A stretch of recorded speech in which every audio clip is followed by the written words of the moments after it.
তো হ্যালো বন্ধুরা, তোমাদের জন্য আজকে আমি একটা রেসিপি নিয়ে চলে এসেছি, পনির। তো দেখো, পনিরের জন্য আমি সমস্ত কিছু রেডি করে নিয়েছি। এখানে আছে ক্যাপসিকাম, টমেটো, পেঁয়াজ, মশলা আছে নুন, হলুদ, জিরে গুঁড়ো, ধনে গুঁড়ো, সর্ষে, কাশ্মীরি লঙ্কা গুঁড়ো, আর আছে 2টো কাঁচা লঙ্কা।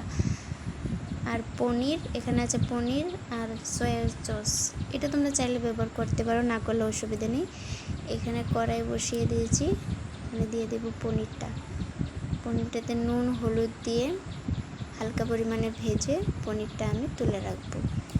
এরপরে কড়াইয়ে কিছুটা পরিমাণে তেল দিয়ে দেব হালকা পরিমাণে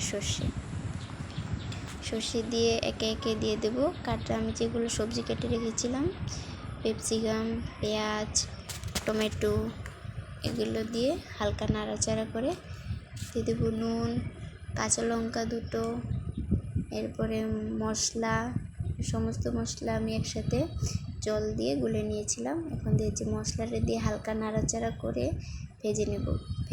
ভাজা হয়ে গেলে দিয়ে দেব পনিরটা দিয়েও কিছু পরিমাণে রান্না করে নেব।